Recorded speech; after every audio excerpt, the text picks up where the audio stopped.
Dear students, today I discuss the physics class 9 first chapter, the motion. At first we have to study what is physics. चलिए आइए हम लोग discuss करते हैं class 9 के first chapter motion.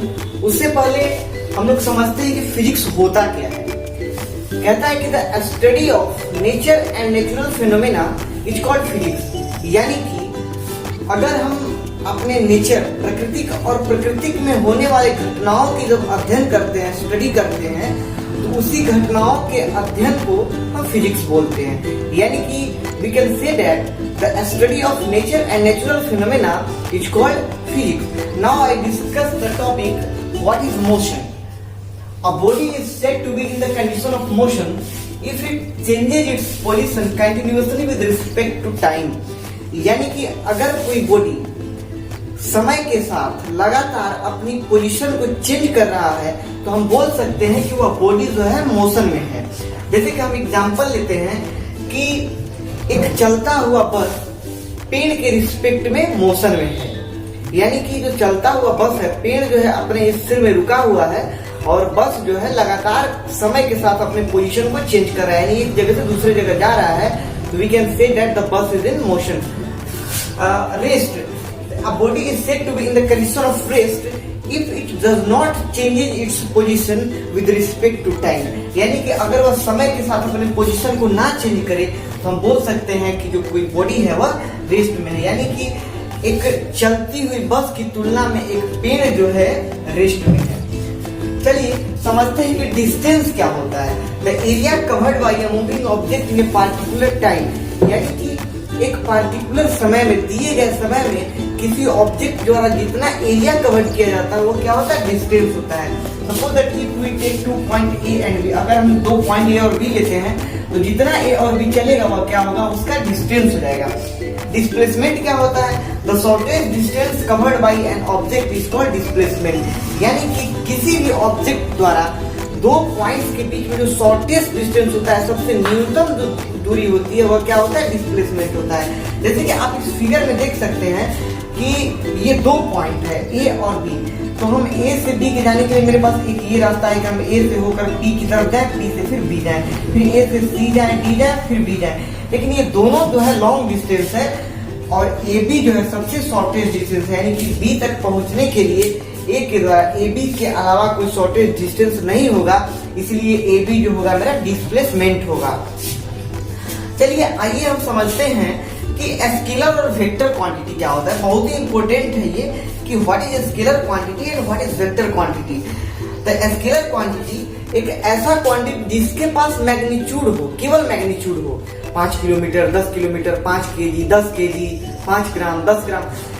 तो the quantity which have only magnitude, the physical quantity which have only magnitude is called a scalar quantity, scalar physical quantity. जैसे कि हम एग्जांपल में ले सकते हैं कि मैं मास हो गया, टाइम हो गया, डिस्टेंस हो गया, स्पीड हो गया, ये सब क्या है, स्केलर फिजिकल क्वांटिटी है। वेक्टर फिजिकल क्वांटिटी क्या होता है, the physical quantity which have magnitude as well as direction both. यानी कि उसके पास मैग्नीट्यूड तो हो 5 kilometre in the direction of east, यानी कि मैग्नीट्यूड भी हो और डायरेक्शन भी हो, यानी कि 5 किलोमीटर ईस्ट की तरफ, तो हम उसको क्या बोलेंगे, वेक्टर क्वांटिटी बोलेंगे। जैसे कि डिस्प्लेसमेंट हो गया, इसके पास एक पार्टिकुलर डायरेक्शन होता है, वेलोसिटी हो गया, एक्सेलरेशन हो गया, फोर्स हो गया, ये सब क्या है, वेक्टर फिजिकल क्वांटिटी है। चलिए आइए हम लोग समझते हैं कि स्पीड, यूनिफॉर्म स्पीड, ये सब क्या होता है।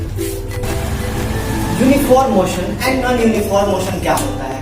If a body travel equal distance in equal time interval is called, this motion is called uniform motion।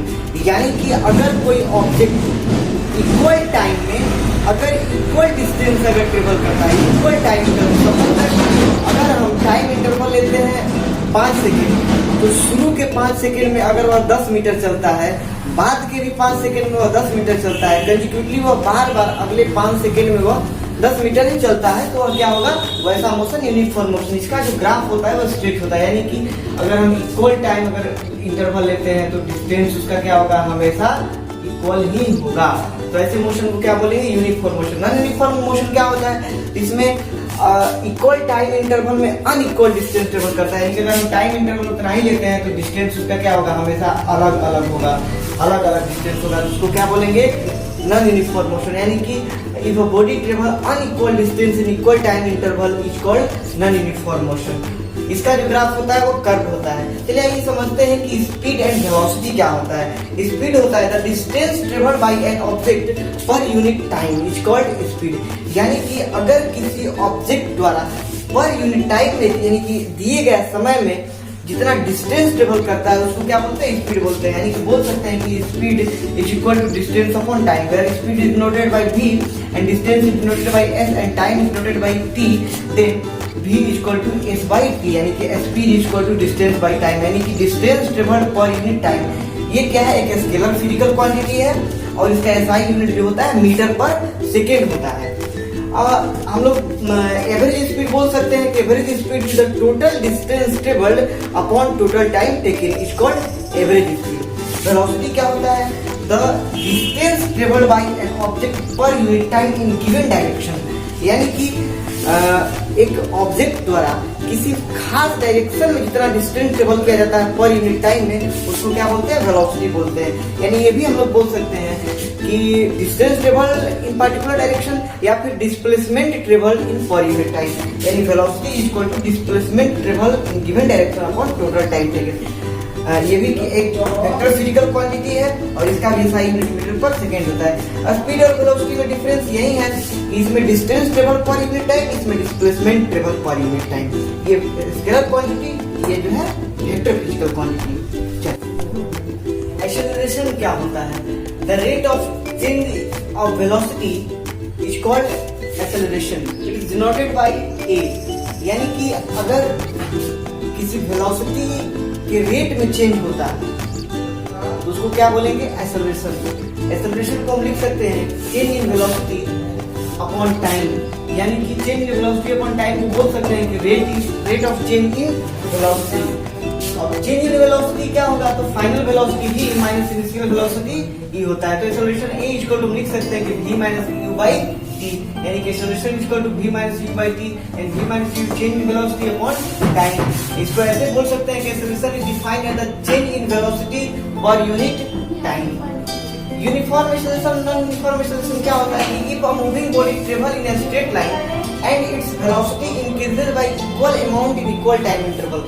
कहता है कि अगर कोई ऑब्जेक्ट जो है स्ट्रेट लाइन में मूव कर रहा है और उसकी जो वेलोसिटी है इक्वल टाइम इंटरवल में इक्वल अमाउंट में अगर इंक्रीज कर रहा है तो उसको क्या बोलेंगे, यूनिफॉर्म एक्सेलरेशन। जैसे कि the motion of freely falling body, अगर कोई ऑब्जेक्ट जो है फ्रीली मूव कर रहा है, जो उसकी मोशन है सेम टाइम में, क्योंकि वो स्ट्रेट मोशन कर रहा है तो सेम इंटरवल ऑफ टाइम में जब जैसे जैसे नीचे आता जाएगा उसकी जो मोशन है, एक्सेलरेशन जो है उसकी बढ़ती जाएगी, तो क्या होगा, uniform acceleration. Non uniform acceleration क्या होता है कि object increase by unequal time interval, sorry unequal amount in equal time interval. यानी कि टाइम इंटरवल सेम रहेगा लेकिन जो उसके इंक्रीज करने की जो अमाउंट रहेगी वह अनइक्वल रहेगा। यानी कि अगर 5 सेकेंड में वह शुरू के 5 सेकेंड में 10 अगर इंक्रीज करता है तो बाद के 5 सेकेंड में वह 20 इंक्रीज करेगा, तो क्या होगा कि नॉन यूनिफॉर्म एक्सेलरेशन होगा। तो यहाँ पे एक्सेलरेशन होगा, यहाँ पे non uniform acceleration. Example, the motion of A cycle on the road in an village street. कहता है कि गांव की गलियों में जो साइकिल जो होता है वह क्या करेगा कि धीरे धीरे मूव करेगा और जो रोड पे होगा, मेन रोड पे, और उसकी जो एक्सेलरेशन होगी काफी तेज होगी। खाली रोड होगा तो तेजी से सेम इंटरवल ऑफ टाइम में तेजी से मूव करेगा। यहाँ पे जो उसकी अमाउंट है, increase in amount of acceleration, यहाँ पे क्या है, रोड पे कुछ और है, विलेज में कुछ और है, इसलिए क्या हो गया, नॉन यूनिफॉर्म एक्सेलरेशन हो गया। रिटार्डेशन क्या होता है, decrease in the rate of velocity is called retardation. यानी कि जब हमारे एक्सेलरेशन में जब डिक्रीज होने लगेगा, यानी कि decrease in the rate of change in velocity is called retardation. हम लोग ये भी बोल सकते हैं कि acceleration is equal to negative of retardation. यानी रिटार्डेशन को भी एक्सेलरेशन बोलेंगे और final velocity minus initial velocity upon time taken. Equation of motion, Newton साहब ने जो है किसी ऑब्जेक्ट के मोशन को डील करने के लिए उन्होंने 3 इक्वेशन हमें दिया था, that is called equation of motion. First equation of motion, second equation of motion and third equation of motion. First equation of motion क्या होता है, तो v equal to u plus at। v क्या होता है, final velocity, u initial velocity, acceleration t, time, s distance, ये सब हम पहले पढ़ चुके हैं। तो फर्स्ट इक्वेशन ऑफ मोशन क्या करता है कि gives the velocity acquired by a body in time t। यह क्या करता है कि हमें दिए गए टाइम t में हमें यह वेलोसिटी फाइंड कराता है। सेकेंड इक्वेशन ऑफ मोशन क्या होता है, तो s equal to ut plus half at square, यानी कि इट गिव्स द डिस्टेंस। यह क्या करता है कि हमें डिस्टेंस देता है इन टाइम t, यानी कि t टाइम में हमें इस डिस्टेंस फाइंड कराता है। थर्ड इक्वेशन ऑफ मोशन क्या होता है, तो v square equal to u square plus 2as। It gives the velocity acquired by a body in travelling a distance s।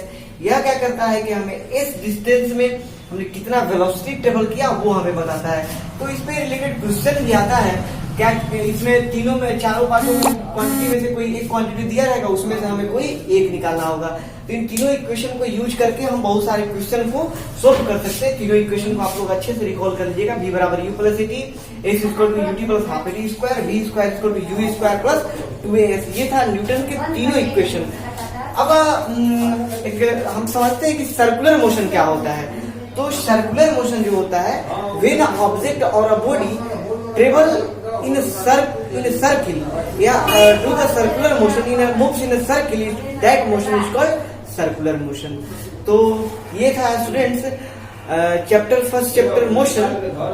और जो भी इसके कंसेप्ट होंगे, जहां भी आपको नहीं समझ में आएंगे, कमेंट बॉक्स में आप हमें बता सकते हैं। और इससे रिलेटेड आप लोग बहुत सारे क्वेश्चन को कीजिएगा, फिर मैं अगले वीडियो में अगले चैप्टर को सोल्व करूंगा और इससे रिलेटेड मैं टॉपिक्स को डील करूंगा। Okay student, thank you.